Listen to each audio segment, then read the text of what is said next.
Hello viewers, welcome to Mukki's vlog. இன்றைக்கி நம்ம அரிசியும் பருப்பும் சேர்த்து பால் பாயசம் எப்படி பண்ணுறதுன்னு பார்ப்போங்க. இதுக்கு நான் வந்து ஒரு 2 டேபிள் ஸ்பூன் அளவுக்கு ஜீரக சம்பா அரிசி எடுத்து நல்லா இந்த மாதிரி ரோஸ்ட் பண்ணி வச்சுருக்கேங்க. இதோட பார்த்திங்கன்னா ஒரே ஒரு ஏலக்காய். இதை வந்து நம்ம ஒரு டீஸ்பூன் நெய் விட்டு இந்த மாதிரி வெறுமனே வறுத்து எடுத்துக்கோங்க.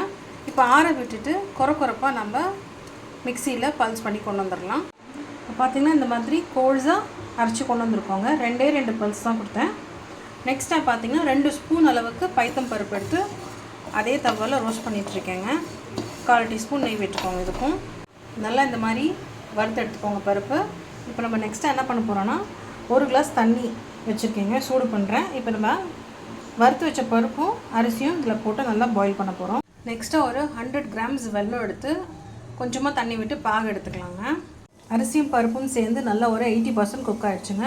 இந்த பக்கம் பாகு நல்லா கொதிக்குது. இப்போ இந்த பாகை ஸ்விட்ச் ஆஃப் பண்ணிவிட்டு நம்ம வேக வச்சுட்ருக்க அரிசி பருப்போடு சேர்த்துக்கலாம். இப்போ இந்த வெல்லம் தண்ணியோடு சேர்த்து ரிமைனிங் பர்சன்டேஜும் நல்லா குக் பண்ண விட்டுறலாங்க. இந்த அரிசியும் பருப்பும் நல்லா குழைய வேகட்டும். இப்போ பார்த்திங்கன்னா அரிசியும் பருப்பும் நல்லா வெந்து வந்திருக்குங்க. நம்ம போட்ட குவான்டிட்டிலேருந்து நல்லா ஒரு 4 to 5 டைம்ஸ் இன்க்ரீஸ் ஆகிருக்காங்க. உங்களுக்கு நல்லா தெரியும். 2 ஸ்பூன் தான் போட்டோம்.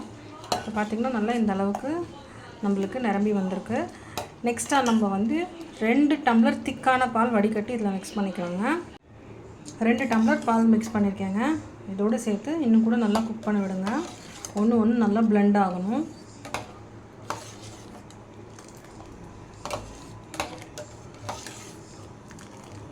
யூஸ்வலான பாயசத்துக்கு இது கொஞ்சம் ஆல்டர்னேட்டிவ் அண்ட் டேஸ்ட்டும் கொஞ்சம் நல்லாயிருக்குங்க. நம்ம பாஸ்மதி ரைஸ் மாதிரி இந்த ஜீரக சம்பா யூஸ் பண்ணியிருக்கோம், பாஸ்மதி யூஸ் பண்ணலாம்.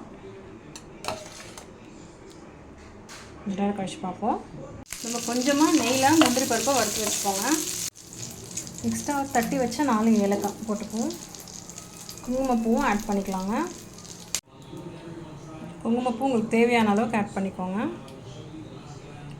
ஃபைனலாக நம்ம முந்திரியும் ஆட் பண்ணிக்கலாங்க. That's it. நம்மளோட யம்மி அண்ட் ஸ்க்ரம்டியஸான பாயசம் ரெடி.